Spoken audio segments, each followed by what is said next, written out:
The NFL stands for not for long. Offset, Sharga and Armstead. Roll out, Walker still running out. Looks to the left, wide open, Thompson touchdown. Colin Thompson with the touchdown. There was nobody within 20 yards of What a catch off the bobble. Colin Thompson scoops it up. Lofting corner, the end zone. It is caught for the touchdown. The first NFL touch for Colin Thompson is a score.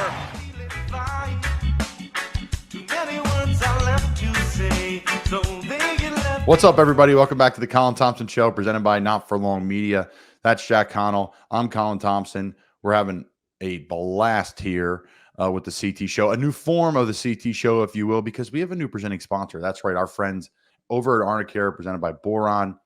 Listen, they have a million different things to help you with your health, from pain relief to sinus relief to cold and flu season, you name it. But to me, the hand cream, I use it for hands, but the Arnicare gel, pain relieving gel, removes muscle pain, stiffness, swelling of injuries, bruises. The homeopathic medicine is scientifically formulated with arnica. Unscented and non-greasy, the gel is cooling and quickly absorbing into your skin. It's plant-based, active ingredients, not all this stuff today that's just pumped full of all these harmful things that we're hearing about all from Instagram and Twitter now. People are getting exposed on there, by the way. But it's great. Arnicare and Boiron is not, because there's nothing to hide. They are fantastic when it comes to pain relief. Check them out, guys. Arnicare gel muscle pain relief. That's my favorite. Hope everyone had an awesome holiday weekend, Easter weekend. For more info on our shows, please follow us all across all our social media platforms and rate and subscribe. That stuff goes a long way for our success. We appreciate our day one listeners and our new listeners here at the Colin Thompson Show and Not For Long Media. Before Jack and I have some fun here, BSing about the weekend and some hot topics, Justin Pugh will be joining us at the end of this opening segment. Justin is someone I looked up to my entire professional football career, my college career, my high school career, youth football career. He's from my area. He was one of the guys from kind of our era of football to make it in the NFL. Justin was recently with the New York Giants. He was drafted by the New York Giants and had a great career there, first-round pick out of Syracuse, and then he went to the Arizona Cardinals, had a big payday, had a great career there. And like I said, he had a crazy story and crazy journey, which he gets into about how things went from literally hanging out on his couch with his wife, newborn baby, training a little bit, underweight, to starting an NFL game versus Von Miller on the road in Buffalo out of nowhere. And that's the struggle of being an NFL free agent. He goes into that. He goes into the business of sports.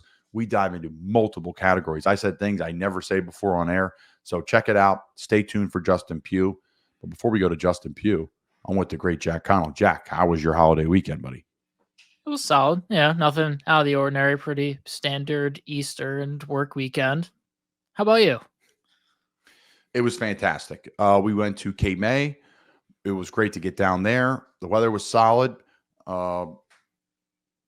Had a great time. Yesterday went to the original Fudge Kitchen, another one of our friends here, Not For Long Media, in the Colin Thompson Show. And I got destroyed last weekend for leaving Canterbury eggs, or whatever the heck they're called, off my top 5 Fudge Kitchen candies. They don't sell them there. Canterbury? It's Canterbury, right? Canterbury? Cadbury, whatever. Jack, they're great. Don't get me wrong, but they don't sell them at the Fudge Kitchen. And that's why I don't support them. They're my candy shop. I ship fudge and sweet treats around the country, fudgekitchens.com. Fudge, chocolates. I went there and got chocolate-covered pretzels. All my top 5, other than the Peeps. I got roasted for the Peeps, but they have chocolate-covered Peeps. I thought they were pretty good.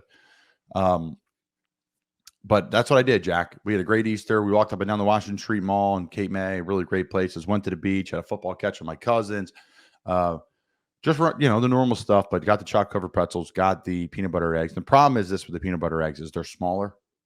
So now they're all around the kitchen. I'm just popping them in my mouth every time I walk by, and that's not good because I'm going through these major sugar crashes throughout the day of tons of energy and tons of just nothing. So I'm going to bring some juice today, of course. Again, Justin Pugh's joining us. Stay tuned for that. Jack, lots to discuss today, but I'm going to start with this. The UFL, what are you doing? This is a league that I played in the XFL. I also played in the AAF, so I understand the minor league football world. You're trying to get exposure.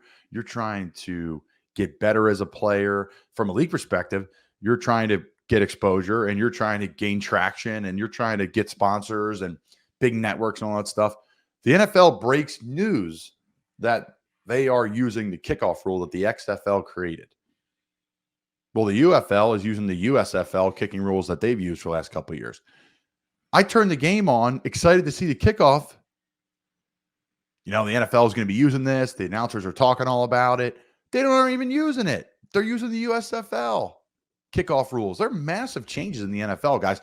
The kickoff rules have looked relatively the same for the history of football. Right now, of course, things have changed. Kickers could have a huge, players could have a huge head start. The old ways of kickoff, and there was less touchbacks, and it was extremely violent, and there was wedge and all this different stuff. And it's got a lot healthier, thankfully.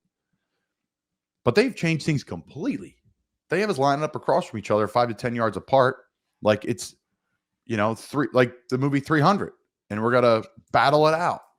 And then you go to UFL and you're ready for exposure, and they don't even have it. The minute the NFL changes the rules, if I'm the UFL, I change the rules immediately. Put the XFL kickoff in. It's awesome for your players, one, because they need the exposure. They want to show that they can execute on these blocks, execute on these tackles, shedding blocks. And then from a returner's perspective, if I'm a good player on offense, I want to be the returner now, because now NFL teams are watching who can return the ball in this form of kickoff return. That's a big deal. The returners are now alive again. Before, they've gone extinct. They just put a player back there, secure the football, take a knee, or if you can get a return, don't turn it over because it's not worth it. They're going to be kicking touchbacks 80-something% of the time anyways. So I thought the UFL really dropped the ball. I didn't know that they were continuing with the USFL kicking rules, but they should absolutely override things immediately and go to the XFL rules. What are you doing? What a great way for exposure. And I thought they missed an opportunity there. Yeah, I was my big takeaway from the UFL was kicking in the complete opposite direction. The one thing I saw, I think his name's like Jake Bates or something. Dude kicked a 64-yard. It looked like it would have been good for 80. They've and there's that guy Destroying who's like a YouTube or Twitch on. He's like a massive following. He's a kicker in the league too. It's been great for kickers. This has been a massive week for kickers. Yeah, it's huge. The kickers will be more alive now. The punters will be more alive now because punters also do some kickoff stuff as well. They're not just punting.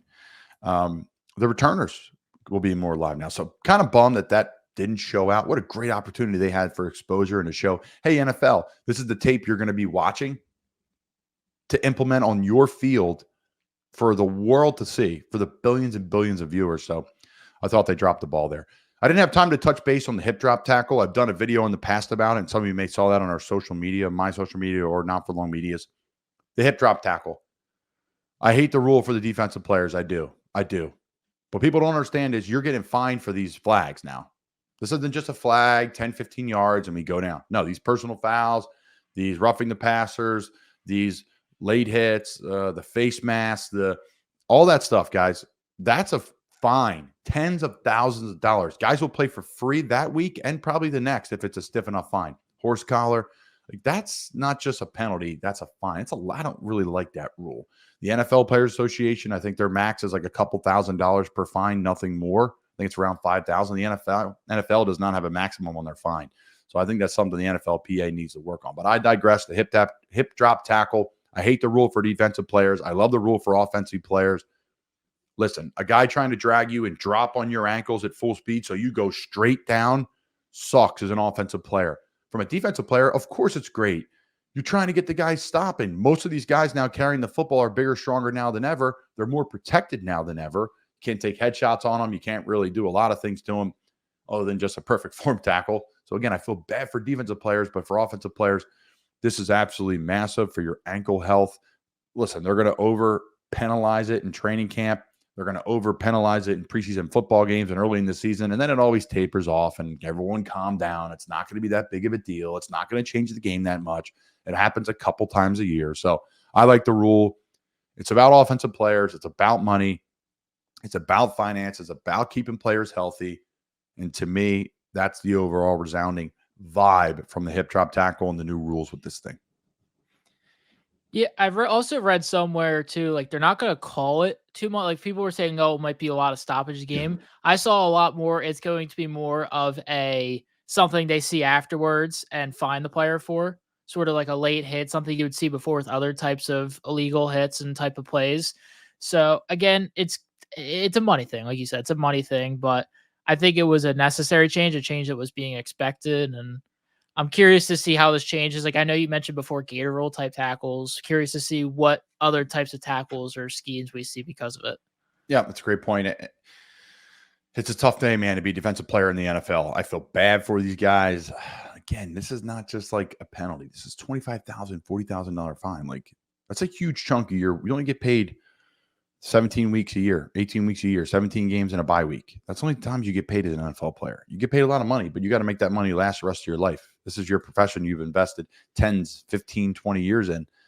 And that's the only money you're going to make for a short window of time. The only average career is 2.5. Your average is 2.5 years of a career. So again, we get into all this stuff with Justin. I think you guys will enjoy it. Saquon Barkley. I don't think people really understand how good this guy is. Everyone keeps talking about it. If he's healthy, if he's healthy, if he's healthy. And I get it. There's a track record of injuries there, but that's for every single player in the NFL. Go through everyone's laundry list. We all had them. Broken bones, torn ACL, sprained ankles, shoulder sprains, neck injuries, stingers, concussions. Like that's every single player walking, guys. That's every player walking. This guy, Saquon, he's built different. He is built different. I don't think he's lost a step, and he's had a lot of lower body injuries. And he's going to be playing behind a much different offense and much different offensive line with the Philadelphia Eagles. So to me, everyone, what if? It's an overpay. I don't know. As a rookie, now again, before some of his injuries, 91 receptions. If he can get remotely close to that out of the backfield and then get anywhere close to where he's been as a running back, again, different offense, different offensive line compared to the New York Giants, the guy is going to be a baller and I think an MVP candidate for the season.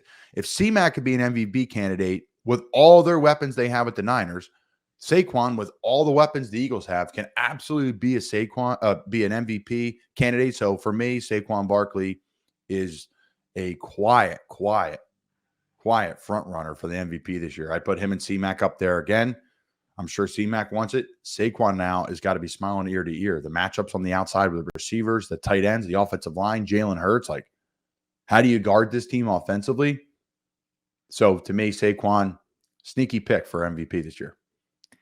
I don't know about that one. I feel this year was so unique because hot take, Jack. Nice job.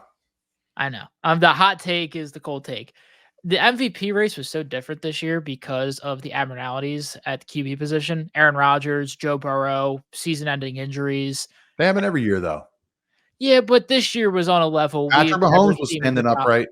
Patrick Mahomes was standing. He was standing tall. Mahomes is great, but that team, I mean, there's no lying. Of course, they won back-to-back titles. That team did not look great in the regular season. He was not playing at an MVP level. To say that Burrow, Mahomes, Jalen Hurts, all five of these guys that were really sort of considered MVP type guys that all sort of limped to the finish line outside Lamar Jackson, I don't think it happens again. That's also an issue with the MVP race, similar to, I mean, not really with the Heisman, because you see different types of guys winning it, wide receivers like Devonta Smith. It shouldn't just be a quarterback-based award, but that's just sort of just how it is with how the quarterback position is valued, and sort of just like they kind of just separated the MVPs now best quarterback and offensive player of the year is just its own thing. But I mean, I could see Saquon easily being the offensive player of the year race, but unless there's an even worse type of quarterback season across the board, I mean, look at the year Tyreek Hill had, Christian McCaffrey, like these guys had insane seasons that they should be considered best player of football, and they still didn't get it. Almost got it. So that's why I think it's worth it. And the lines and all that will show you that, right? The favorites are going to be all the quarterbacks. So I think it's something to keep in mind there. So, listen, there's been some smoke off the field with a couple players in college of, you know, what they do in their personal lives that is legal, that is public. I'll give you a little insight of what happens in an NFL locker room. No one cares what you do in your personal life, especially if you treat players well in the locker room, you treat staff well, you treat equipment managers well, the training staff, the strength staff, the coaches, the teammates. When your families are around post-game, everyone's treated well. No one cares what you do in your personal life, whether you spend the entire day playing video games, whether you spend the entire day traveling, whether you spend the entire day working or reading or climbing mountains, or, you know, people have done a lot of different weird stuff in the NFL, but that makes them happy. No one cares. It's just like work, right? When you clock in 9 to 5, if your job's done at a high level, no one cares what you do outside the building. So there's a couple college players now. Oh, they're doing some weird stuff and they're acting different and whatever. No one cares. You think they care what Dennis Rodman did in the Chicago Bulls? They didn't care. They did not care, especially when he played well. When he played bad, right? All right, you hold your feet to the fire a little bit more because how you handle yourself. But man, like it does not matter how you act if you're not breaking the law, right? Everything's legal. Then what's the problem? Then unlike you. So to me, a little fired up today. I think at the end of the day, it's just like normal society, Jack. No one cares if you paint your nails. No one cares if you have a pink phone case. Are you a good human being? Do you treat others with respect, kind, love? And do you do your job at a high level? Yeah. I mean, you can even look at like examples nowhere near on the same caliber of like, but like Cam Newton was a guy that sort of got clowned for his outfit choices and a fun, but like nobody cared because he was an MVP, top 5 quarterback. Like it doesn't impact anything. Like let him be him. Even if he's not good, what's it matter? Yeah, exactly. He's not breaking the law. He's wearing a hat and a nice jacket. He didn't wear a tie. Okay, that's team rules, right? That's different. Cam was a guy who wore a completely different outfit every day. Ian Thomas played with Cam for like 5 years, maybe total. Ian told me every day, different outfit. Every day. Top. Looks really well dressed. People dog Cam. Cam's super smart. Super smart. Super well read. Worldly. But, you know, that's the world we live in today, man. Everyone's got stereotypes and things like that. I think it's BS. But Cam was unreal when he came back to Carolina, and he's just bigger than life. Like the biggest human being I've ever been around in football, other than a couple of O-Linemen. We get into more of that on the Justin Pugh show today. I know you were around him, Jack, at the old Super Bowl. I just saw him walking around through. I was walking past him. He was getting Starbucks. That's I don't know how people tackle him. I don't know how that's just something. I'm just glad I'm not an NFL defensive lineman to have to deal with. People didn't tackle him. They tried. He got beat up. But, I mean, what an absolute stud. What an absolute stud. Over-under segment brought to you by our friends over at Wealth Advisory Services. Wealth Advisory Services, if you don't know them, you should. Check them out. The best financial advisors in the game. Allowed me and my family, my loved ones, and my friends all around college football and pro football to take care of theirs with retirement planning, 401k, personal wealth management, buying other properties, etc. They've helped me do a lot of great things. Wealth Advisory Services, Paul, Dave, and their team, 100 years of experience at their office in Doylestown and all the way down in Cape May. They work with people across the country. WealthAdvisoryServices.com. Over under Marvin Harrison going pick 5 or later. What say you, Jack? Pick 5 or late. I would say he would go. I mean, if it's pick 5 or later, I'm going to take it. It really comes down to, I mean, the top 3 picks, it's going to be Williams and then Daniel/May in no particular order. Williams first and then the other 2. There's been a lot more smoke recently. I feel like it's different than previous years. Like Will Levis was hyped up to go number 2 overall before the draft. It seems more and more like it's a legitimate chance that JJ McCarthy goes in the top 10. And it just becomes a point of, dude, one of these teams like New York or whatever, sitting at 9, 10, or Minnesota's 2 first-round picks, just make that push to guarantee them one of those 4 guys. And then if that's the case, you go to LA, who's 5th. They have no wide receivers right now. They lost everybody. I mean, Mike Williams walked. I mean, it's because of cap casualties. They went all in from a cap standpoint, so they kind of had to rebuild. I would see them going. I mean, Jim Harbaugh seems like a guy who likes to build from the inside out. Joe Alt would be there, but I don't see them taking Brock Bowers over Harrison, especially when you have a guy like Herbert. It's kind of it would be a more Alt versus Harrison, which gets you down similar situation the Bengals had with Jamar Chase and Penei Sewell. But I don't see him falling past 5. I don't even see him falling past 4 if Arizona keeps a pick and nobody really offers a trade worth it. I mean, you got to give Kyler Murray, or if you go a different direction moving forward, you can't pass up on a guy like Marvin Harrison over everybody else. He's the top talent in the draft. It's just he's not a quarterback, so he's going to fall to 4. So I definitely would see 5 or later just because of the quarterback stipulations of 4. I think we're going to see some big shakeups. I do. I think some of these teams that are up there at the top of the draft are going to go get a situation like they did with the Houston Texans last year. I would keep an eye on what the Houston Texans did last year, where they traded up after they drafted CJ Stroud and they said, we want another player. We're going to get him. And we're going to give up capital to go get him because we could change the season. And that was Will Anderson. They went and got him. He was up for Defensive Rookie of the Year. CJ Stroud up for Offensive Rookie of the Year, right? Like they changed their franchise with 2 picks, period. And like, what's it worth down the line draft capital wise? Like if you know your guys are the guys, why wouldn't you draft your quarterback with the top pick or whomever you want and then trade up and take a guy again? So if you think you want a quarterback and then you want to get him a wideout like a Marvin Harrison Jr., well, swap picks again and trade up and give up a first-round pick and give up more capital to move up. So keep an eye on Minnesota. Keep an eye on the Bears. Keep an eye on those teams that have maybe 2 first-round picks in next year's draft or this year's draft or whatever they can, because I think you saw the blueprint with the Texans. You saw how it changed them forever. New head coach, relatively new GM, and you have 2 new young rookie studs that absolutely changed the face of the franchise. Michael Penix Jr., Jack. What do we think about him? And do you think that he goes, let's say, pick number 20 or later? Absolutely later. I think he's going to be a day 2 selection, mid day 2.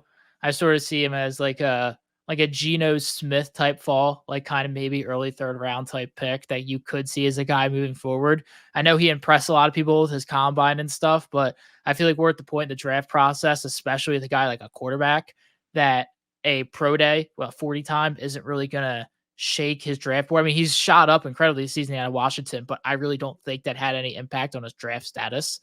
And especially with how QB heavy this draft is, and you can make an argument. There's been a lot of arguments lately about Spencer Rattler. I've heard a lot recently from people in the news and stuff like that. Bo Nix is obviously has been there the whole time. I don't see him going top 20 just because he would be QB5 at best. And it's just crazy to imagine, especially with how other positions are stacked, that you see 5 quarterbacks go in the top 20.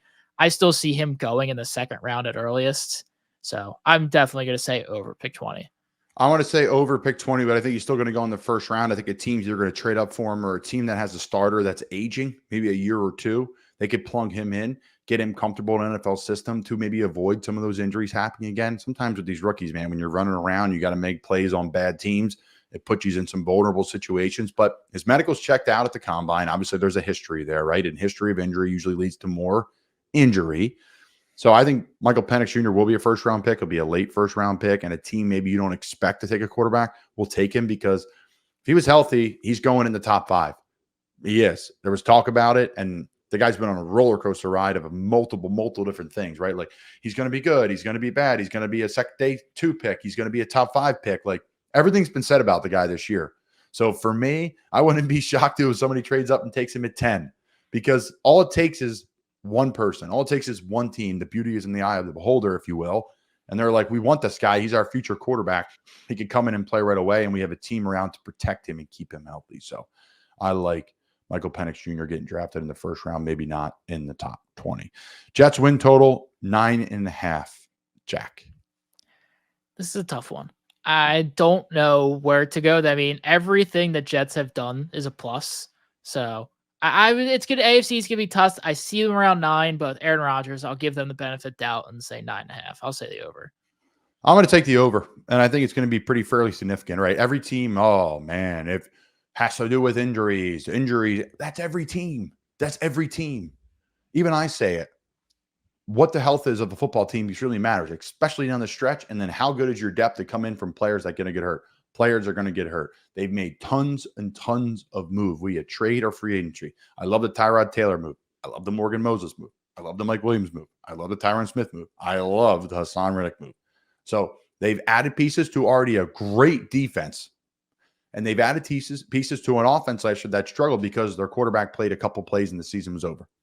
So they have the running back. They have wideouts now. They still have draft capital in this 1st, 2nd, 3rd round. So there's availability to go continue to get guys. So I think the team is vastly improved.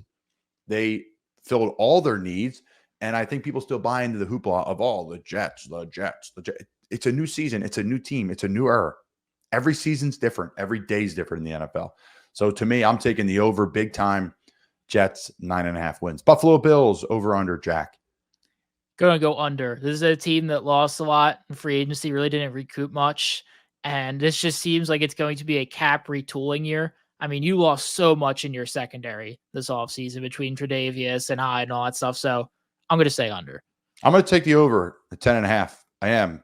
Last year they won 11, and last year everybody wrote them off and said, it's over. It's done. They had so many injuries last year to their secondary. They had injuries all over the football field. They fired their OC. Joe Brady comes in, and they absolutely take off and skyrocket. I think they'll have an identity offensively now, not named Josh Allen. I love the Curtis Samuel move. I think he's an absolute stud. Run the football, catch the football, wildcat stuff. Like, the guy is different. He can make plays. He's used to playing in cold weather from playing his time in Washington and Ohio State. Like, he's going to come in and fit right away in Buffalo. So I think Buffalo, again, over 10.5, I think they're going to be fine. They're kind of going under the radar, right? All these teams have made these big moves in the offseason. They like their roster. They have draft in front of them. They always draft and develop well. I like Buffalo over 10.5 wins. All right, Jack, top 5 Friday brought to you by our friends at Fudge Kitchen, fudgekitchens.com. What are we going to do, Jack? Let's see. I'm going to go, and again, this is something I haven't filled you in on, so I'm just going to rip through my top 5 here. We're going to go top 5 move the Jets made, okay? Because this is a big conversation now, especially after what Hassan Reddick did. I love it. They put all their chips in the middle. This is what we're doing. We're going all in. Because at the end of the day, guys, if this fails, everyone gets fired. Welcome to the NFL, whether they deserve it or not. But if this season fails, everyone's fired, players included, right? Like, so if you're a coach, what? I said me included. Not you included, Jack. You work for the New York Jets? I like to hope so. Okay, good. So they're going chips in the middle here. Question mark with health. Yeah, okay. Everybody's question mark with health, guys. You could be young and get hurt. You can be old and get hurt. So for me, top 5 New York Jets move. Number 5, Tyrod Taylor. Worst case, he's mentoring Zach Wilson and supporting Aaron Rodgers from the sideline. That'd be probably best case, right? So I'll go Tyrod Taylor, number 5. That's the best case of him, on the sideline. He's helping Zach Wilson with his maturity, with his football maturity, and then he's helping Aaron Rodgers with game plans, stuff like that. Tyrod's been around forever in this league and played for a bunch of different teams and a bunch of systems and has had success coming in at tough times. So if he comes in, he's a perfect reliever to come in to spell you 2, 3, 4 games where maybe Aaron gets a little dinged up. Number 4, Morgan Moses. Love this move. Coming over from the Baltimore Ravens is a guy that was a right tackle for them. Really good player. The Ravens will miss him. Legit starter in the NFL. Number 3, Mike Williams. I mean, the guy's an absolute stud. Jump balls, catches, like you name it, explosive plays. He's physical. He's tough. He's had some injuries in the past. A lot of players have. And he's ready to go and prove himself again. I love the little pork roll, egg, and cheese sandwich he got when he signed with the team. Number 2, Tyron Smith. If this guy's healthy, he's a top 1, 2, 3 offensive lineman in the NFL, period. He's a Hall of Famer.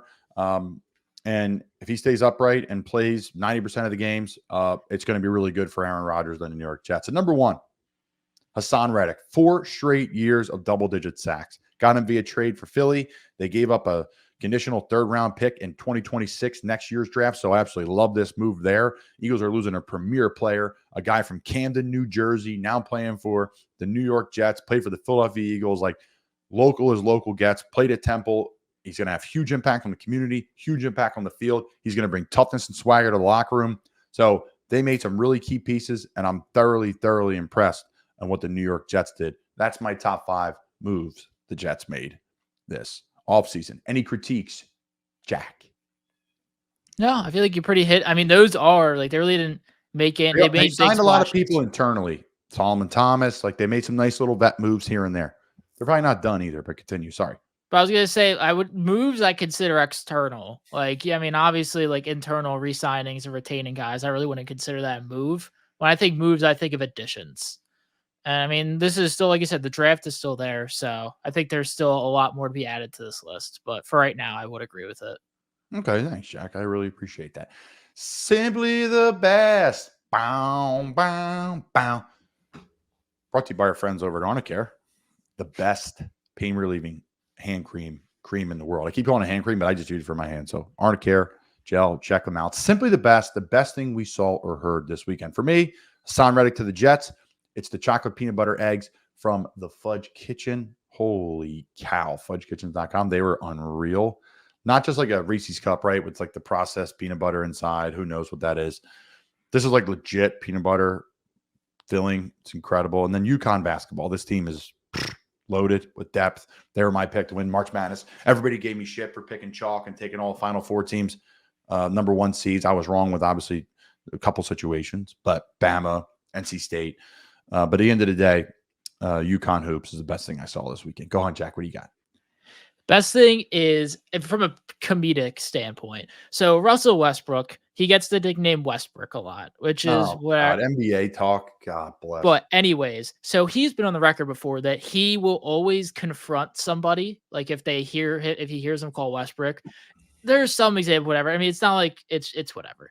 But there was one example last night. It went viral. There is a fan courtside calling him Westbrook, and Russ gets in his face and he's arguing with him. The man who called him Westbrook is wearing a balloon hat. Like he looked like he came straight from a 5-year-old's birthday party. Like it's just like the dog balloon hat just sitting on his head calling him. And Russ is in a serious heated argument with this man.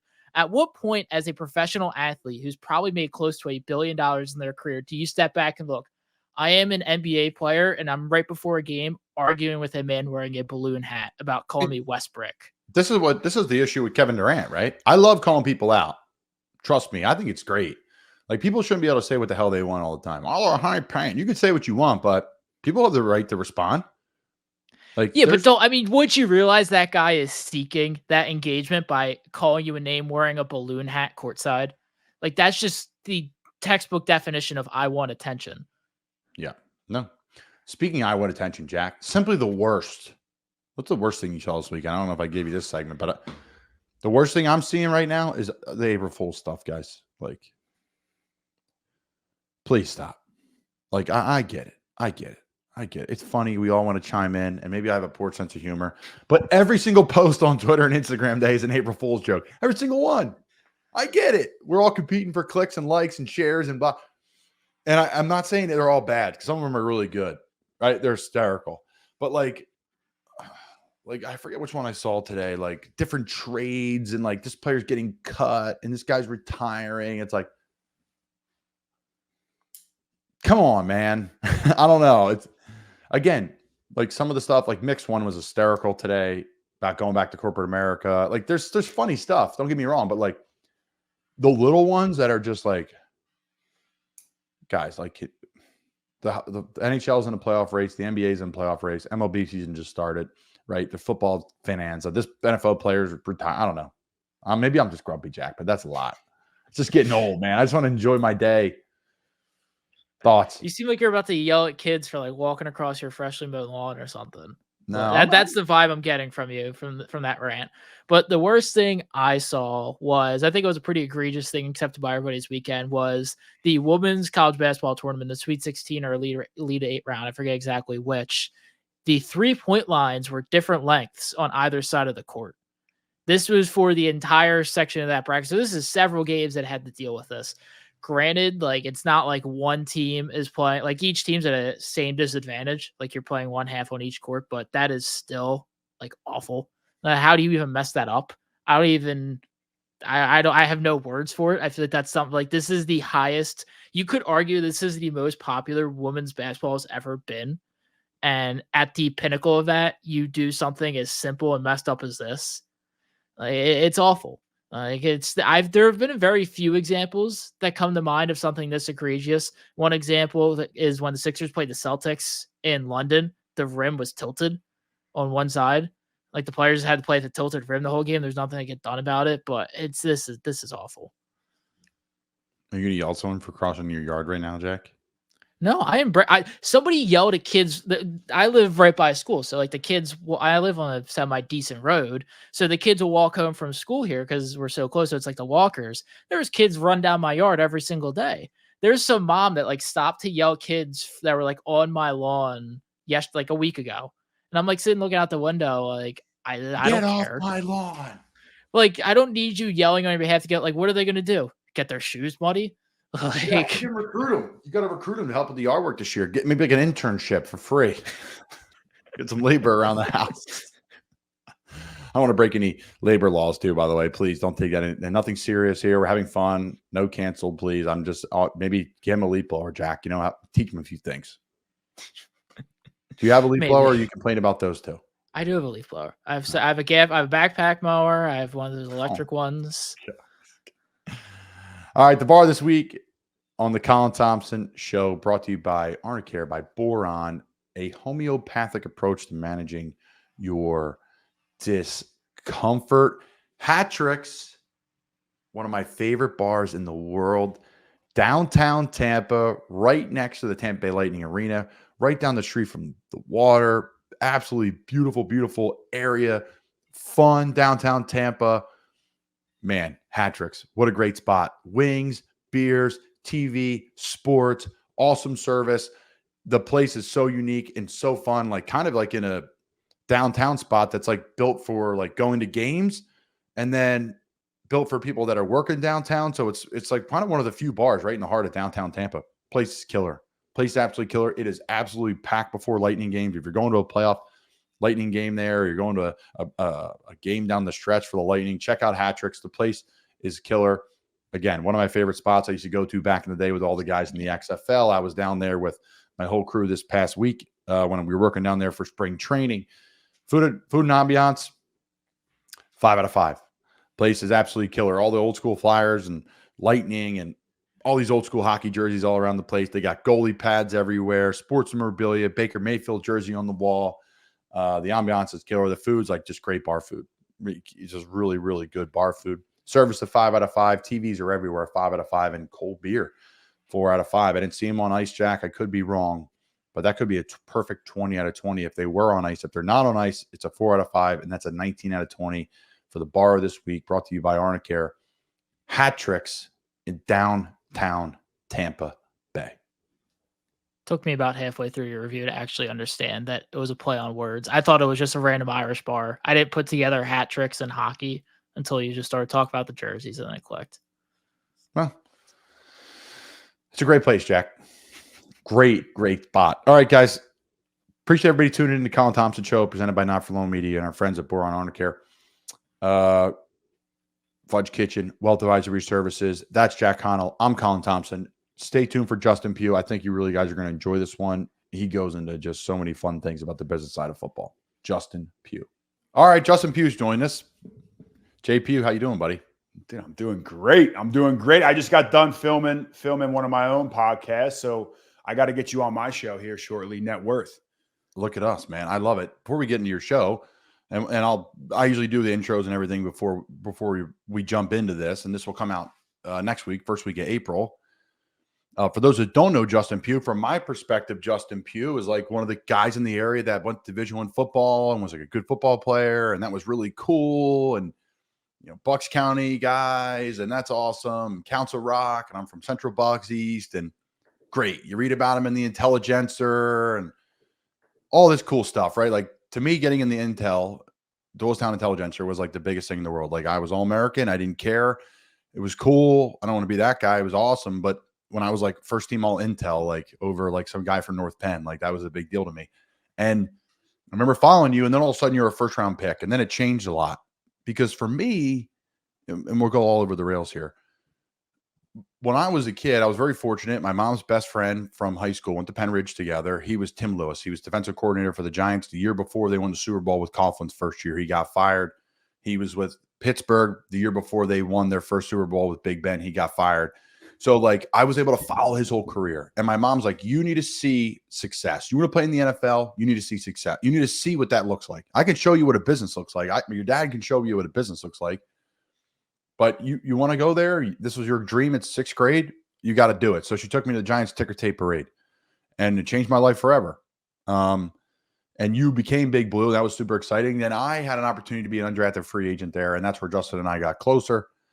Became friends, worked his camps, hung out together down the shore. So I know it's a roundabout way to say kind of Justin and I's history together, but it's you've been a mentor to me. You've been someone I keep an eye on from afar because you're doing things I want to do, right? It more advanced. You've made more mistakes. You're older. You've seen people make other mistakes. You like all these different things. So it's a roundabout way to me saying thank you for everything because you're a trailblazer, right? And you don't even really know. You're just moving and shaking on your own term. No, Colin, I appreciate you having me on. I think there's this unspoken look. We both play for the Giants, but we're both from the Philadelphia area. And you're going to hear us talking, and I'm sure all of a sudden there's going to be some wooders and some other things said throughout this episode that we're just going to fall right into it. But when a guy like, when you come in, you breathe life into the locker room. And yeah, from the guys that I've known, from like the DJ Humphreys who you play with at Florida, love them. From being in the, going down to Sea Isle City at the shore together and Dead Dog. And that was one of my coolest moments. Like literally here I am, like undrafted guy. I'm just like a nobody, career ended in Florida. Like I had all these aspirations to be in the league. And then like, I'm dead to the rights coming out of Florida, like first team All-American to literally 0 offers 20 months later. I'm like, I'm done. Thank God I went to Temple because we were great. The team was loaded and it was an awesome experience. And then like barely drafted to like, I'm going to maybe be on the practice squad with the Giants. And like, we're sitting at Dead Dogs, like having beers. And I'm like, this is sick. This is everything I wanted. Not even playing, just this shit. Well, you know what? It's crazy. The locker room is like this sacred environment. And we always talk about it, and something that I'm, whenever the game is done for me, and you miss it. And you've kind of had your toe in, toe out, and then back in. And like, it's got to be one of the things you miss the most. So when you have a guy that comes from your hometown, it's like bragging rights in the locker room. Like, all right, we got another guy from the 215 in the locker room. And I remember when you came in, it was bragging rights for me and my teammates. Like, all right, I played against, our teams played against each other in high school. And yeah, it's one of those things that I think people don't realize. Everyone's very territorial over where they're from, because Pennsylvania is known as, and I hate to say this, but Western Pennsylvania is known as like the quarterback country. You have Montana, you have Marino, you have all these people. Now you have Aaron Donald out there. Mark Bolger. Eastern Pennsylvania is always trying to play catch up. And when we had 2 guys from Eastern Pennsylvania on the team, I mean, shit, we were excited we had one another's backs. It was great. And you had my back, which I needed much more as an undrafted guy instead of yourself as a first-round pick and really like a Giants, legend. Guy that played a long time there. You had another visit back with him. The cool part about it, too, was it's all about connections. Like, that's it for me, period. Like, that's my biggest attribute is I can connect, stay connected, find a way to learn from other people's mistakes. I don't know. This shit I talk to kids about. Like, the stuff that you can control, you can be good at and have success with. But one of the connections was, my wife, Sydney, her cousin went to high school with Peyton Manning. He was his receiver. That guy Chip went on to run track at UVA, and he was Peyton's receiver his senior year and lit it up. So Peyton Manning emails Eli, hey, listen, my cousin married a guy who's now an undrafted player with you. So Peyton forwarded that to Eli, and then I walked in and I went right up to Eli, and he's like, you're Colin. I was like, yeah, I was watching you on a Super Bowl parade 10 years ago trying to play with you. And here I am in a walkthrough and you're ripping my nipple off coming up to the second level, like blocking me. And I'm the Mike linebacker.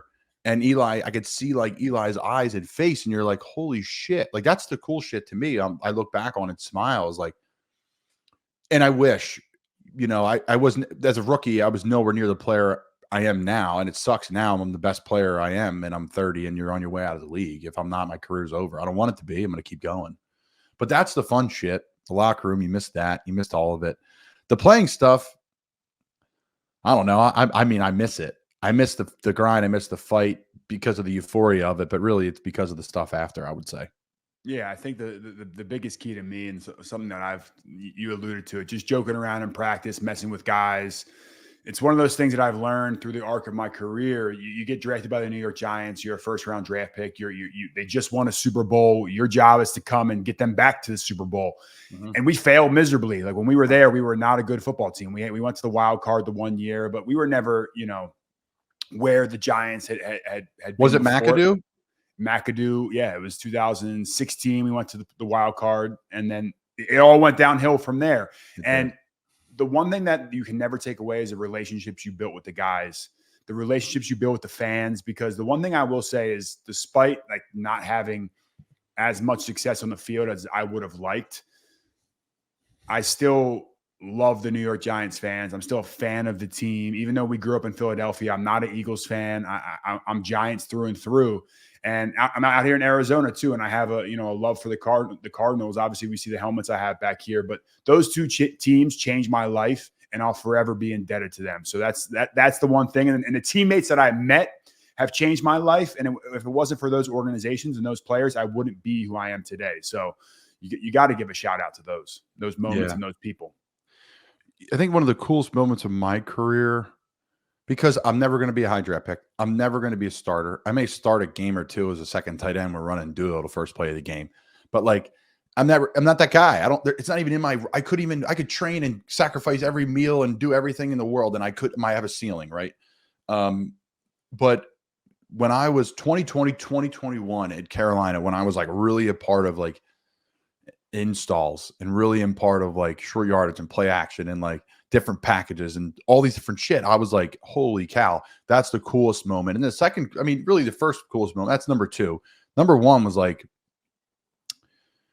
I was the leader of the room in Carolina, which was so cool and so humbling. And I was able to talk to guys on a personal level about their game.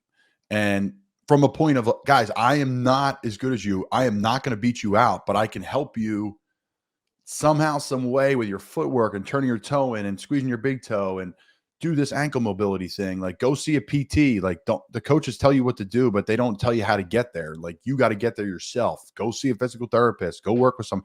That was like my proudest moments. Sit in the back of the room. Like, I played, I don't know, 150 snaps that year. I was active for probably, I was on the active roster probably 15 or 16 games, practice squad for 2, and I played in like 12. So I was like in and out. And that was one of my proudest moments. I wonder what yours are.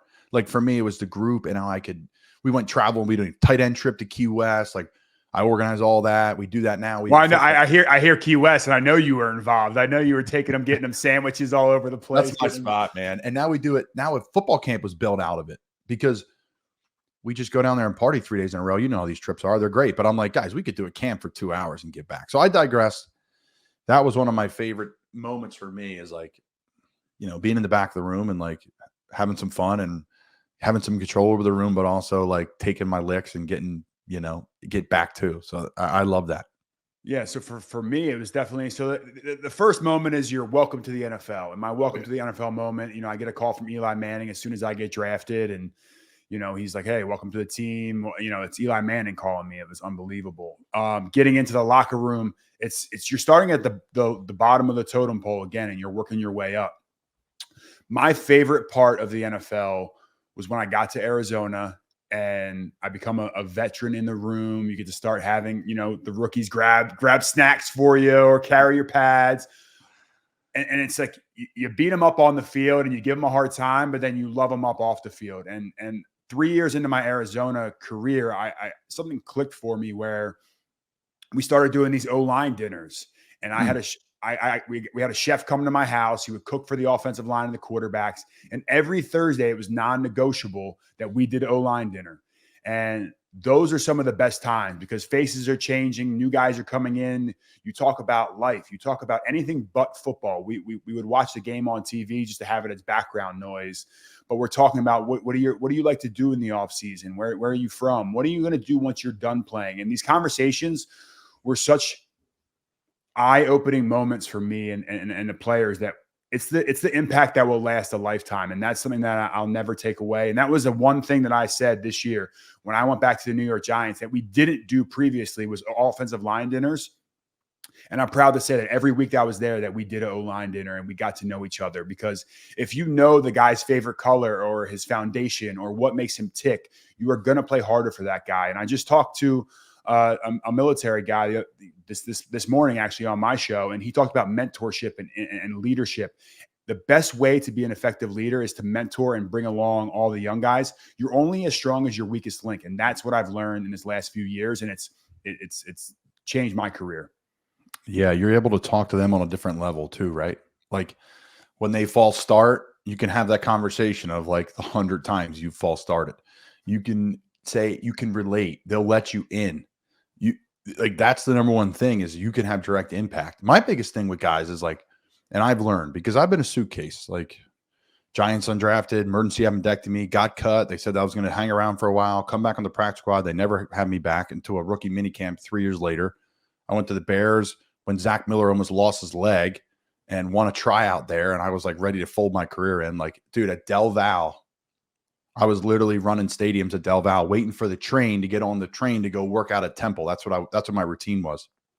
And then on the way back, I would just like eat and like sleep on the train back and then get back to Doylestown. And that was my routine, like in and out of the league. I loved it, but I was like tapped out. I got a call to Chicago, then Chicago for a year, then AAF, then XFL, Panthers for 3, but Minnesota in training camp, my best football I've ever played, and nothing came out of it. I'm trying to get into them one more year, and then I'll wrap things up if nothing goes. But my moral of the story is the number one thing I learned in that is I call it level 4 like engagement or like level 4 friendship. It comes off like Coach Rule, like one of his sayings, like level 4 mastery. Like you can teach it, you can receive the information, you could teach someone who knows nothing about it. Like that's how he was with the playbook, and I loved it. He got a bad rap in the NFL, but that's neither here nor there. We didn't win, so that's what happens. We did a lot of good things in Carolina, but we didn't win, so they became collegey instead of like, I don't know. We did the same shit with the Giants. The guys in New England and Baltimore do the same shit. It didn't bother me, but we'll get into that in a second. My point is, you got to jump right in as a player in the NFL to level 4 like relationship. Like, where are we going to dinner? This damn thing always pops up. Where are we going to dinner? What are we doing? When we get into town, where are we going on the road? And we may have just met. Like that rookie dinner you're having, there could be a kid just came in on the practice squad, right? You know, that day, we had guys coming that day that just signed that are coming to dinner. And it's like, all right, get up and tell us about yourself. Don't sit in a corner and be like, I don't know anybody here. And the O-line rooms are great. Tight end rooms are great with that, right? Notoriously. But like, that's the best part about it. And I find out in my relationships with friends, and I jump right in right away. And they always cool off a little bit later. At least half of them do. The ones that stick around that can put up with my shit, right? The Philly in me, we're best friends. So like, I wonder what your thoughts on that, because like to me, you got to dive in this league because it could be gone tomorrow. You could be a first-round pick and be done, or you could be a guy like me and like, I don't know. You don't have a chance to give a retirement speech. You don't sign with a team and retire somewhere like Jason Kelsey did. Like it's over and you just go like a fart in the wind. So jump to freaking level 4 relationships. That's what I say. And don't wait. Like we had a tight end in Carolina. I love him to death. One of my great friends, but it took him a year or 2 to warm up to us, and he regrets that. Yeah, I think the NFL stands for not for long, as we see with the show. And if you don't go out there and grab whatever it is that you want to accomplish, it could be gone tomorrow. Most likely it will be. The average career is 2.5 years. I've been fortunate enough to play 11 years, start some games, be around a lot of guys, but I've seen a lot of faces come and go. And I know there's those same guys are hitting me up sometimes on social media saying, I wish I could get this back, or I wish I could do that. And I challenge every rookie to come in is find a mentor in the locker room, sit next to someone new at lunch every single day. Don't just sit with your position group, because once you're done and it's taken away, we're not offensive linemen or defensive linemen or receivers and defensive backs. We're former NFL players. We're all a part of this fraternity.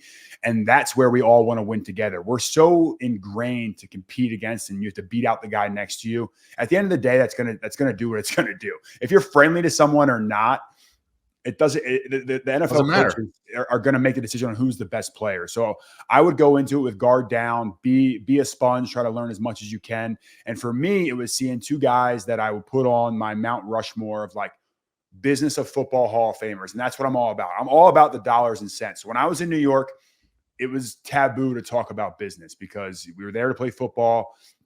The media in New York is tough. They're tough on you. If you're not winning games, they're going to get you out of there. Like you saw what happened in Carolina. I got to Arizona, and there's this guy, you might have heard of him, Larry Fitzgerald, who was taking meetings in the middle of lunch after practice, was getting on Zooms. And then we signed a guy, Kelvin Beachum, who is on board meetings in the hot tub in the morning while we're warming up because he's got a call in New York City because he sits on an art foundation board. And I start seeing these guys interacting and the way they operated off the field and how they moved, not only in their lives, but on the field, but their lives off the field. And those two changed the trajectory of my career. I started, networking more. The one thing that I will say, and one of the reasons I went back to the Giants this past year is when we're in this league, the organization that you're with, you fly as like a little minnow under these big shark, these big whale brands. And it's crucial for you to build your brand. So the one thing that I would do, and Justin Tuck's another great example, and Zach Diassi in New York, who you know as well, is you start networking while you play and leverage the brand, leverage the NFL shield, leverage these two logos that I have. Sorry, I can't point either way. I'm all messed up. But that's one of the reasons why I went back to New York, because the fan base loved me. I love the fans.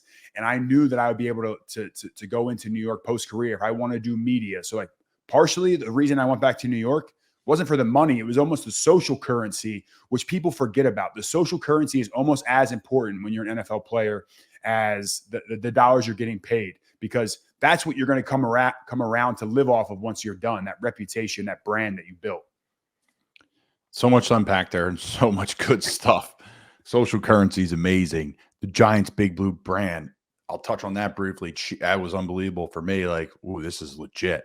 When we went to like Mastros and walked through in New York City as a rookie, and we go to the Yankees game as a rookie, and you're just like, ooh, like, I don't know. It just felt very big time. And then my mom's in like retail, so all her stuff she buys from are all these big people in New York City. So they would come out to practice and watch practice. Like the people that I met as kids, when they'd come to her boutique stores in Peddler's Village and be like, bro, your mom's a G, and now you play for the Giants. Like, holy shit. Like, this is sick. Like, people in suits come, thought that was really unique. Watching Diassi, Herzlich, yourself.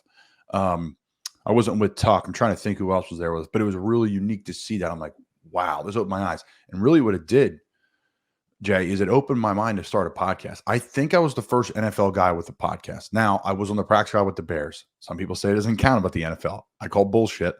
But yeah. But at the end of the day, I did it, and my agents were nervous because this is 2017, different time. Like you're saying, you could talk business. Now it's completely normal to talk business as a New York Giant. And on the last note, I never forget when I heard that Larry Fitz was taking calls. Dan Arnold told me that, and I love DA. And DA was like, dude, Larry Fitz would take calls in the hallway. And this is what I was doing, Not For Long Media. And I know how Coach Rule operates, and he's, he sees everything, and if you drop a ball or something, it's like, oh, you spent too much time freaking podcasting, in a joking way, but I know he's serious, but it's good. He checks people on it, I think, but neither here nor there. I said, fuck it. I'm going all in. That's the first time I said F-bomb on air, by the way. I said, screw it. I'm going all in. We'll bleep that out, right? Nah, keep it in. I don't care. Yeah. It doesn't cut. Again, 7 years ago was a big deal, but for you and I to say that now, it's really, I don't do it, but so my point is, I went all in when I heard Larry Fitz took calls in the hallway. I said, I know I'm not Larry Fitz, but I know my time in this league is small, really small. I'm going to switch agents. I can handle the football stuff myself. I'm going to find people off the field media-wise that can help me because I need help with that. I need people to maximize my exposure. The football stuff, my previous agents, ProStar, I love them to death, but they weren't great off the field. These guys, I'm with Legend now. They're great with football. I think the football stuff takes care of itself personally, unless you're a guy like yourself who's negotiating a second contract. But again, your market, really. We actually can talk about it towards the end of my career with the Cardinals. The last few years, Steve Keim would text me and it's like, "Hey, you got to take a pay cut or we're going to cut you." Because I was one of the highest paid guys on the team, and he texted me directly, and I texted him back. My agent helped me frame this up, but I texted him back, and I'm like, "Hey, here's the 2 deals I'll take.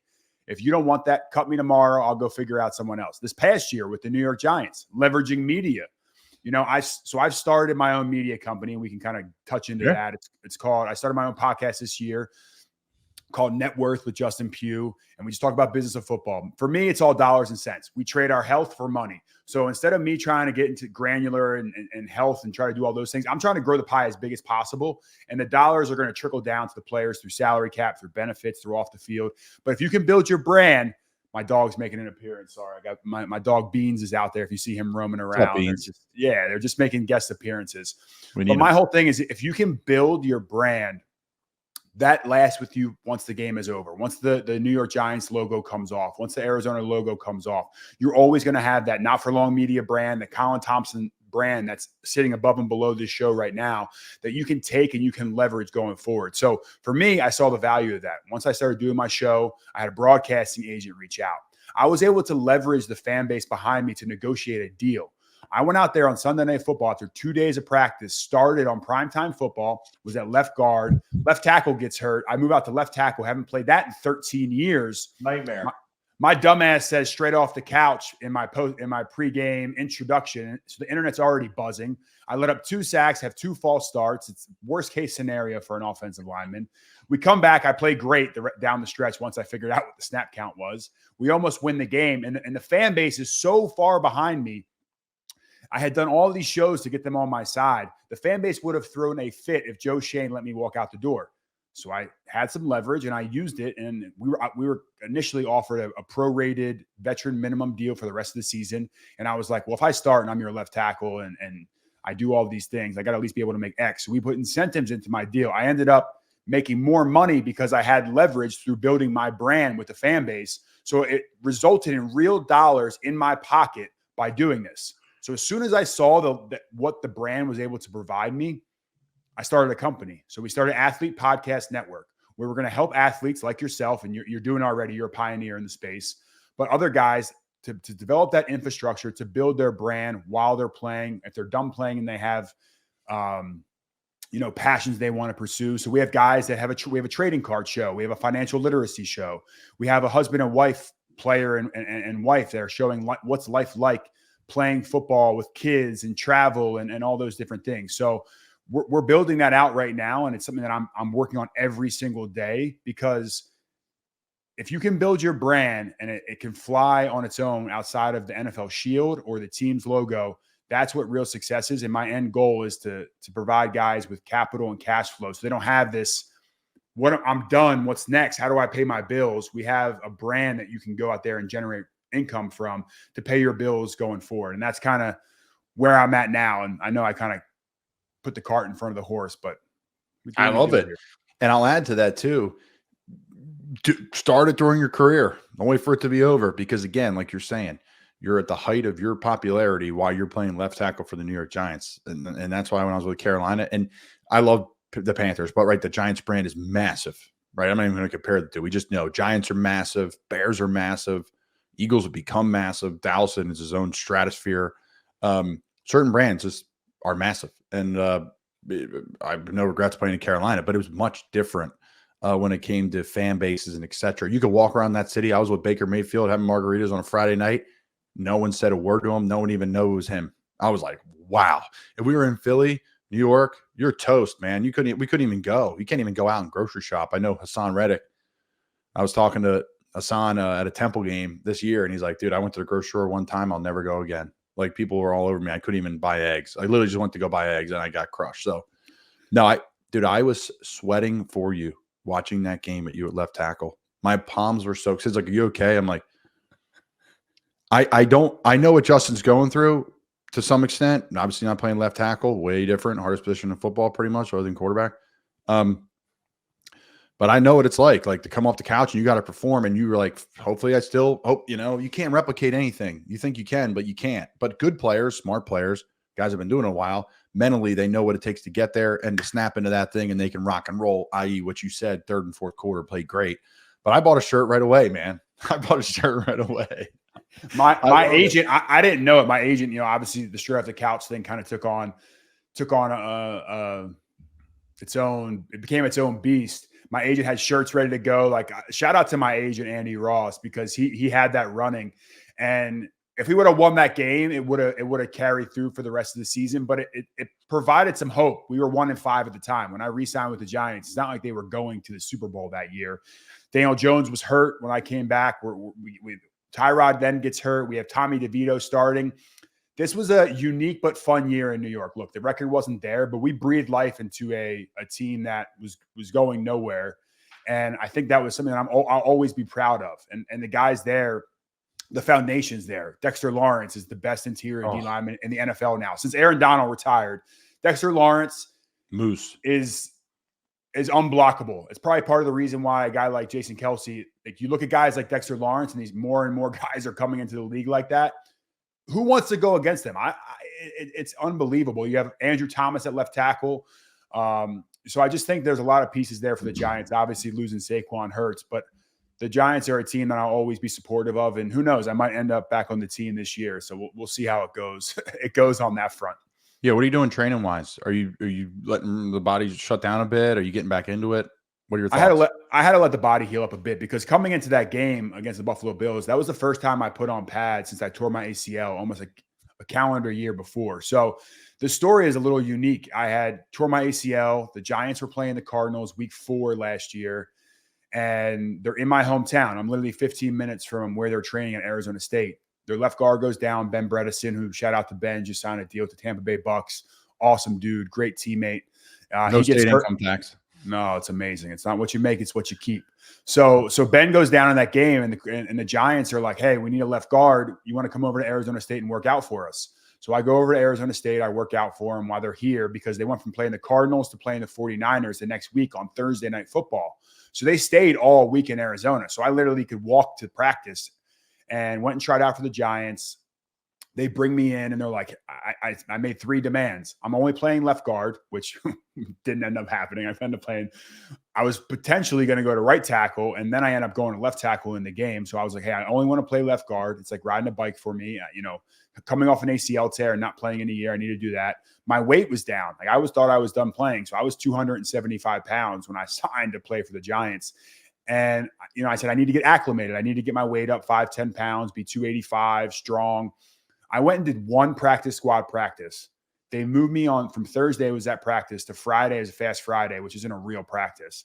No. I moved to the starters on Fast Friday, and I start in the game on Sunday Night Football. So that was the first time that I had really even played and put pads on in over a year. So I got no training camp, and I played like 70 some odd snaps that game against the Buffalo Bills, who have Von Miller, everybody, Leonard Floyd, they have Ed Oliver. I mean, they have just monsters on that defensive line.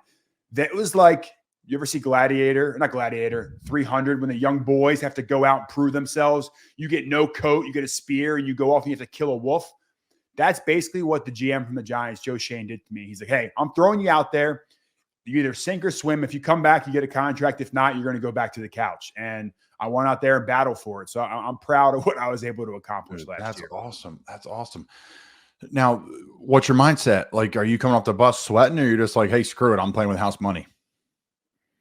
After that game, pre-game, I was sweating going into it pregame. It's prime time. It's Sunday Night Football. Buffalo is the most raucous environment, or one of, in the NFL.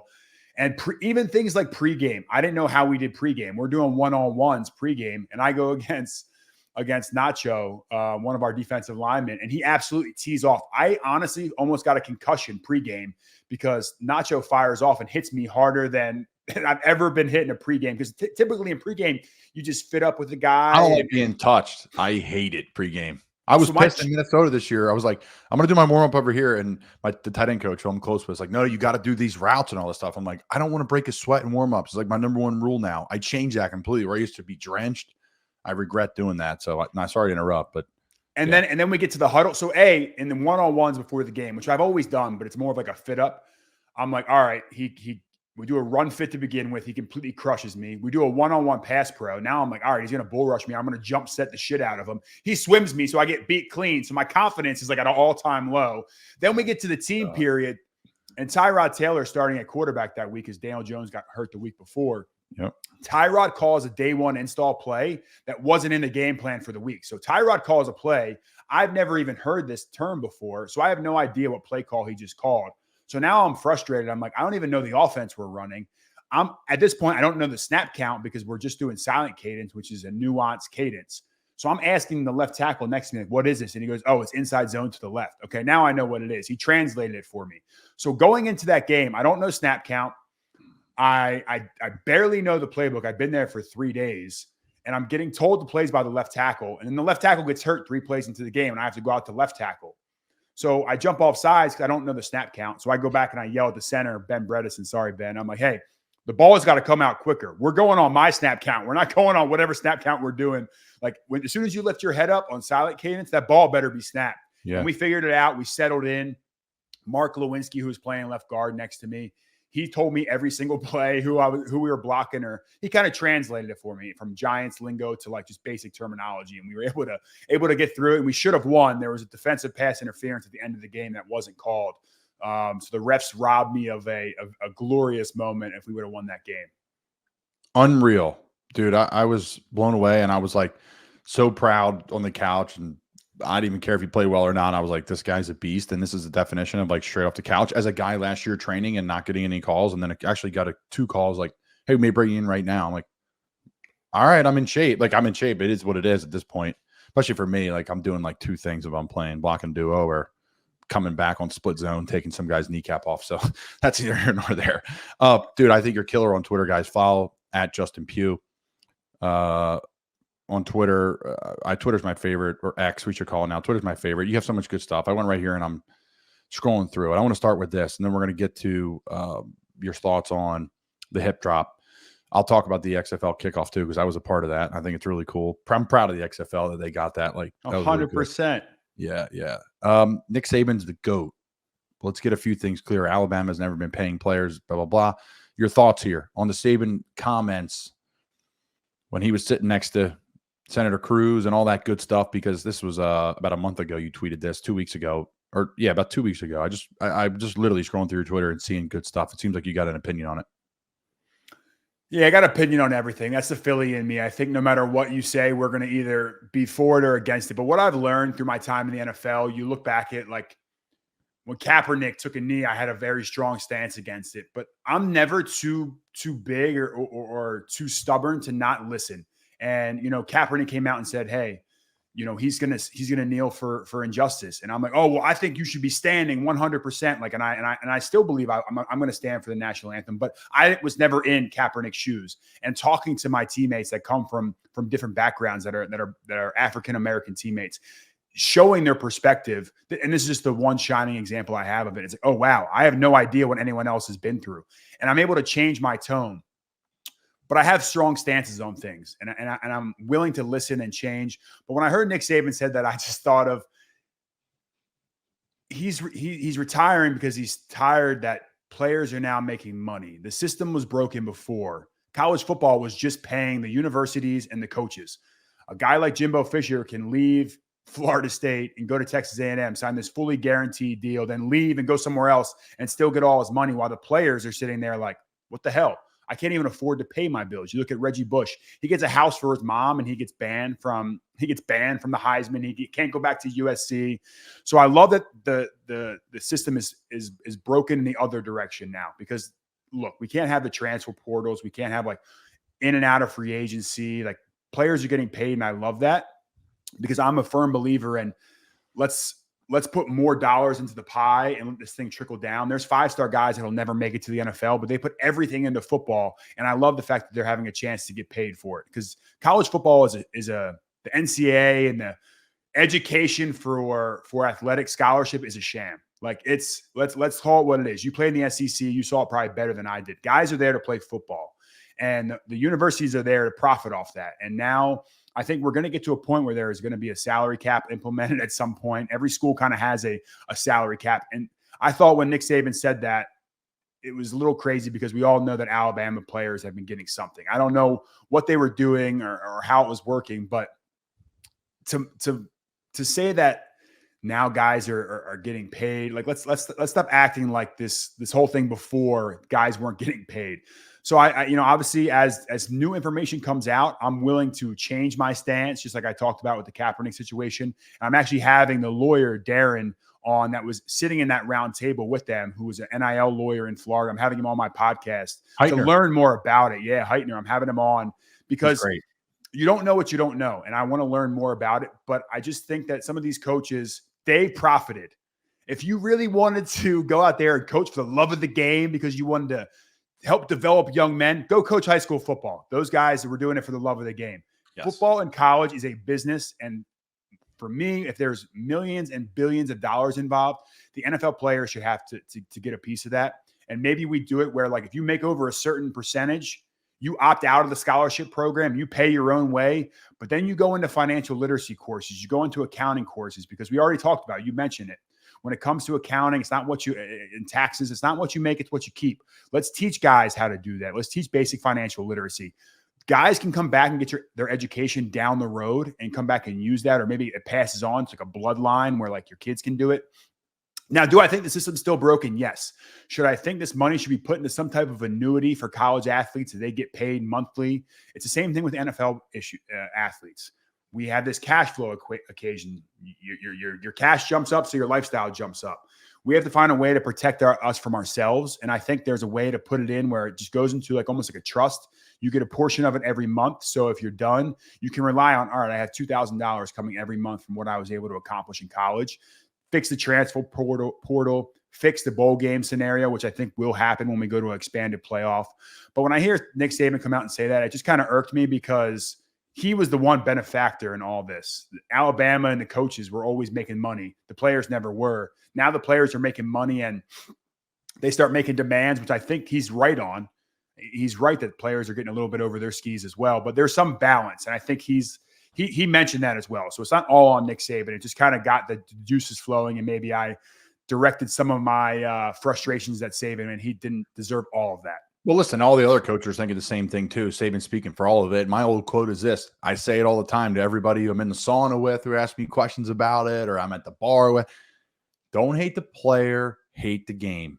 And hate the game, hate the NCAA. This happened because of poor organization. Like you're saying, these processes could be easily implemented. Here's how it's going to go. If you make over X, you got to put X into some fund. Here are the 10 financial advisors that we bless. The financial guys will pay their way into it too because they want a piece of it, right? And say, here are the financial guys. Here's your literacy course if you're going to do it. Here's how you have to set up your taxes. Someone's not going to take care of your taxes for you. You have to take it the first 50%. Then we'll help you with the next 50. Like that to me is the processes that should have happened from the NCAA. And now it's on the university to do that. It shouldn't be on the universities. The NCAA should get a piece of it. They organize it all. Give them 1% of it. Who cares? At the end of the day, but if you're going to give them 1%, then give the players something back. Give the coaches something back. Give the coaches to go into mom and pop house and say, this is what's happening for your son. Your son's going to make X. Here's the market for him, and here's why. So don't hate the player, hate the game. DJ Fluker, who you and I played with, who is the biggest human being I've ever played with in my career. I played with some big dudes. Bradley Bozeman's one of them. Fluker's one of them. I'm trying to think. Taylor Moton's a big guy.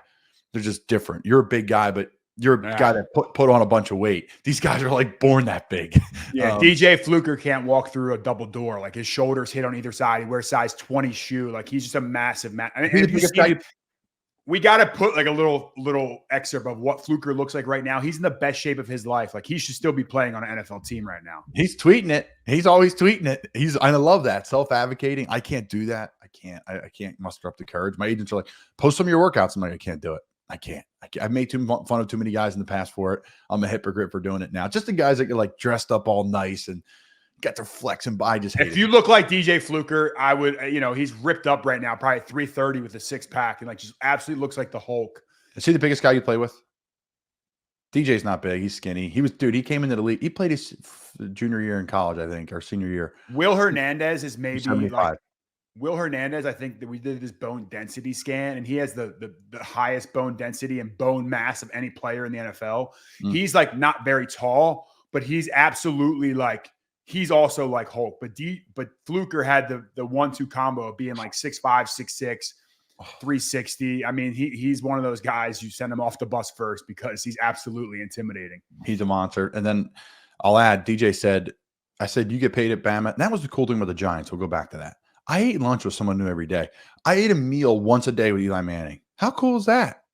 Yeah. Like he would either sit down next to you at breakfast. He wouldn't go sit by himself on his phone. And this was, again, 2017. We weren't like scrolling like we are now, like crazy. Yeah. Which is crazy to even think that that's a thing. But like we all sat together. Like I sat with someone new all the time. Like it was so cool. I got to know so many people. And I think the meal room there, Angela and what they do, they've been on our show. Angela's great. She's having on. He's fantastic. Yes. And like the whole group, they're fantastic. It was first-class organization with that stuff. Like I'll never forget my time there. I learned a ton. But Fluke said to me, I said, you get paid at Bama? He said, no. I said, DJ, come on. He's like, I didn't get paid at Bama. Here's what happened. When I was getting recruited by another school, they offered me like a car and like $30,000 a year. And I was like, okay. And he's like, I didn't take it. I went to Bama and I said, this is what I'm getting paid elsewhere. And Saban said right to his face, he said, well, we're either going to win here with you or win here without you. It's up to you. And he was like, he was torn. He said he left the room and then went back in and committed right away.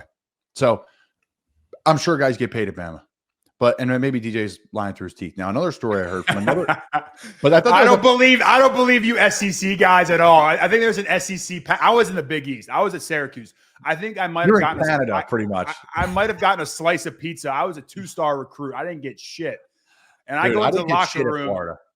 Yeah, they're like, did you get anything in Florida? I said, no. They took me out to the bar and they showed me the palm trees, and I'm like, I'm in. Perfect. Well, we've seen enough guys that did get paid, and we've seen it come out, and coaches have to leave schools. We know what happens. No one wants to admit it. No one wants to indict their schools. But now that it's coming to light, it's crazy because a team like Michigan now can win. Not that they couldn't before, but Michigan was always a little bit further behind. Now that Michigan 9 wins. Now that Michigan can get the same talent, you saw in that national championship game, Michigan was just as physical, if not more, than Alabama. And I think that's part of what's going to drive some of these coaches out of college, because before, if you had a machine like a Texas A&M or an Alabama where you constantly were getting the best play, look, there's players from all over the country that are committing to Alabama. Am I ever going to go live in Alabama? Is like the quality of life in Alabama amazing? I would be going like University of Miami or Southern California. There's a reason why some of these guys are going to some of these SEC schools. It's not that they just love the atmosphere of Alabama and love living in Alabama. Something brought them there. So like, I'm not buying all this no money, no nothing. So now that it's fair and Michigan can pay someone to go to Syracuse, or Michigan can pay someone to come to Michigan and live up there, and Syracuse is the biggest winner in all this. I'm a part of the NIL collective. We were able to pay Kyle McCord, former Ohio State quarterback, to come to Syracuse. When, in which world would that ever happen before? If we can raise the money, we can get the players. And that's what Fran Brown's doing an amazing job of up in Syracuse right now. We're getting guys that have Alabama offers to come to Syracuse. Tremble. Why? Because we're paying them. That's the only reason that there provides parity. We can have, like, I can enjoy watching games now because we couldn't do what some of those schools were doing before. Listen, well, 2 things. One, Lane Kiffin should have never left FAU. You could live right on the beach in Boca, no state income tax, make a bunch of money. You keep every year, you just get more incentives and more time off and more pay for your coaches. I never would have left if I was him. You could personally, you take half your salary, you put it to NIL anyways. You got a boatload of money. That's what I would do if I was a coach. I'd take half my salary and donate it to the collective so the collective could, if that's even legal, I don't know, but I don't know. You're not going to win without players. We'll ask Darren Heitner. We'll ask him when we ask come Darren on. Because that's someone's like, what would you do? I said, if Temple gave me the job, and my dad's like, don't say that publicly. I don't know if anybody's doing that. I'm like, what's his name said it? Harbaugh. Harbaugh said we should all be given a percentage. I agree. Listen, if you want to go from Temple to the University of Florida, say, you got to win. If Syracuse wants to, if Fran Brown wants to leave Syracuse and go to USC, he's got to win. So how's he going to do it? You need the money. If you can't get the money from boosters, you got to give your salary up, because that's the only way you're going to go. And the nice thing is, for the ACC, it's not that strong. The American Athletic Conference is really weak. So if you have couple great players, Kyle McCord, you ball out, right? Yep. And then a couple of years, you're on to the next thing. Lastly, Fran Brown. I love the man. He was at Temple. He's a rule guy. I wish he was the head coach of Temple. I love Stan Drayton at Temple too. It's no different. I love Fran, and I know Fran really well.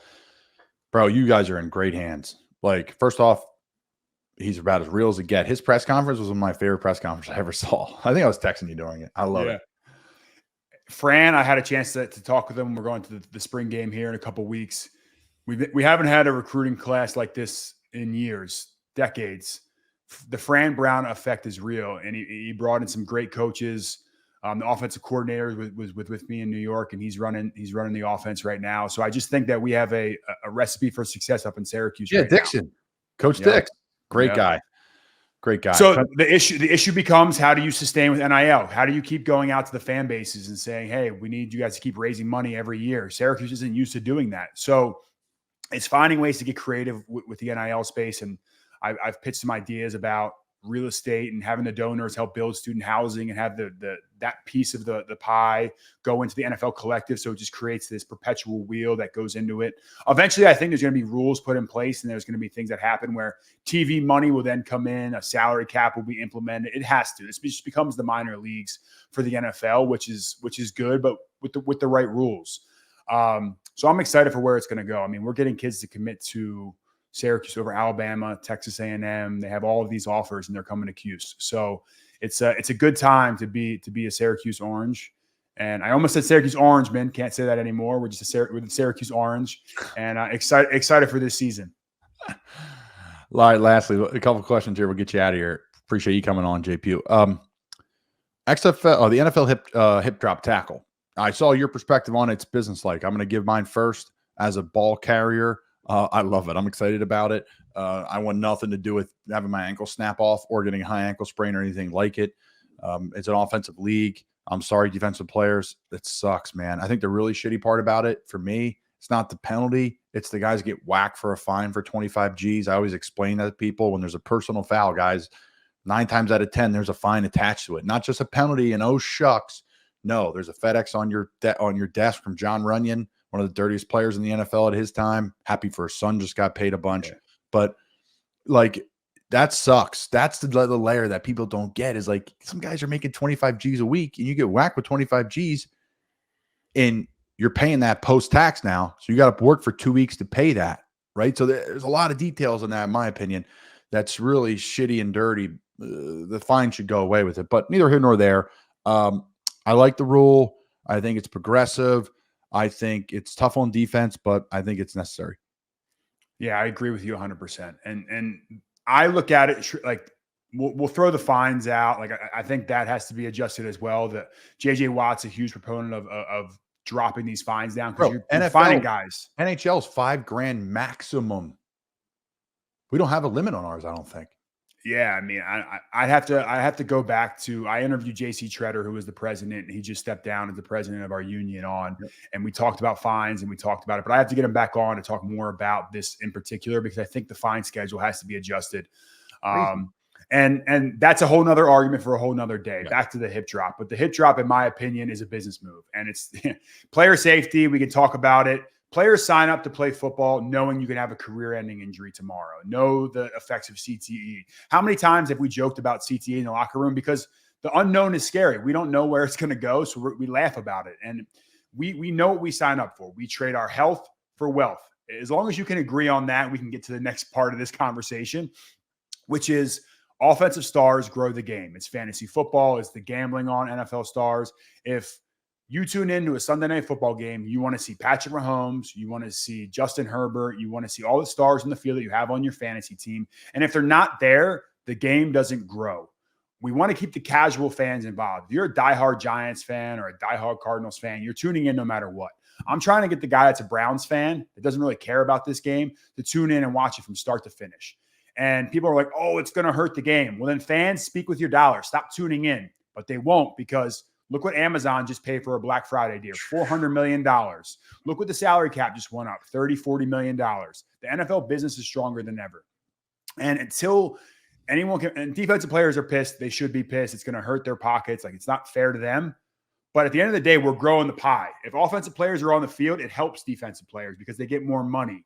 And all I'm trying to do is put more money in the salary cap that trickles down into our benefits, into our annuities, into our severance. So as mad as NFL players are, and defensive players in particular are, this is going to help fill your pockets up with more and more money. When you see the next defensive guy break the bank, Brian Burns, former Carolina Panthers, just goes and breaks the bank in New York. He has NFL offensive players to thank for helping grow this game. Because if we were watching slugfest and 10-7 games, and fans have been in my comments saying, I don't like the NFL as much anymore. You're commenting on my page about NFL and how much you hate the rules. You still love the NFL. Like, you're out here talking about how much you hate it. It's because you love it. So guys like Brian Burns get paid. It's because we're growing the game to exponential levels, and it's going to continue to grow. And if the game goes the other direction and people stop watching it because they want more violence or they want these tackles back, then the NFL commission, the competition committee, will put rules back into effect. It's not like we're taking them out forever. We're going to see how the game does with it. If the product suffers, then we change it back. And it's strictly a business move. It's supply and demand. We want more stars in the field, so we're going to figure out how to keep the stars in the field. It's very simple. And everything always starts off hot, right?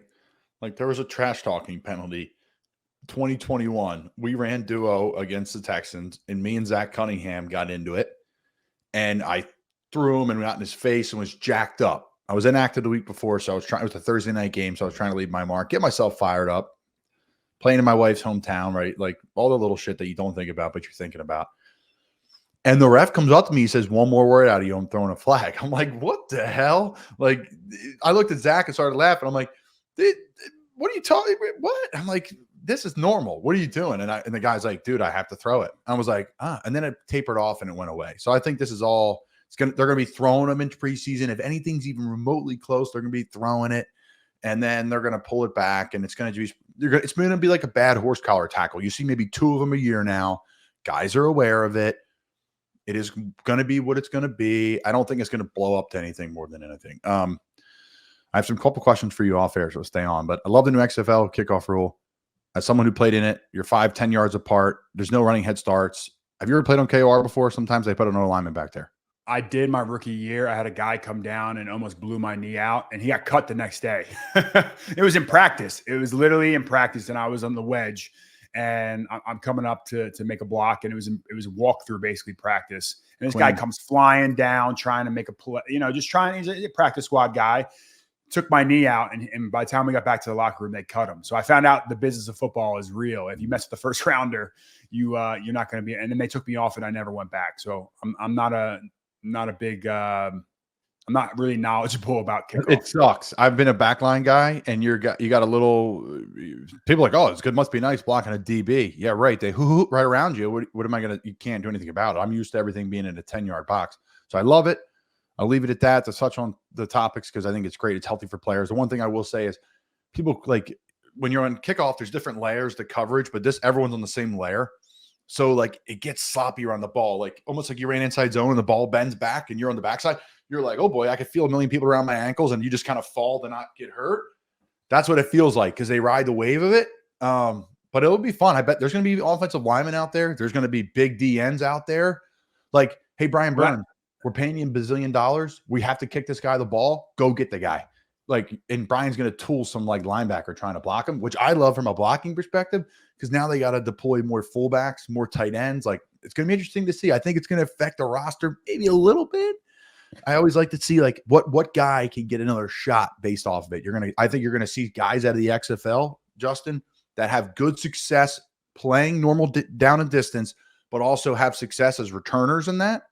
Be like, hey, we're gonna give the guy a shot. He's good enough to play on offense, but I like him better as returner. I think that's could be some business ripple effect there. Those guys getting involved. I love it. I love the butterfly effect. So we'll see. We'll see how it shakes out. And like just like with the hip drop rule, if this goes great, we keep it in. If it doesn't go great, they're going to take it out. I mean, it's the nature of the beast. They pushed the trade deadline back a week, I think. So I think a lot of good things in terms of it just makes sense. Let's just do it. It's almost like NIL. Guys, we know this doesn't work. Let's do something that makes sense and see how it goes. And I think the butterfly effect in terms of guys getting jobs, maybe we can keep some more special teamers around where you can get those pension and get those numbers. So I love anything that makes the game better and more enjoyable to watch. I'm a 7-year professional football player, JB. I only have 2 credited seasons, brother. Think about that. We got to get you another one. I got to get another one. I got 3 practice squad years. So if I get my pension, then the 3 years count. So I need it, brother. I need it. Jay Pugh, thanks for coming on, man. Everyone follow Justin Pugh on social media and his new show. Love what you're doing already. It's fantastic follow. Best of luck, bro. Thank you, man. I appreciate you.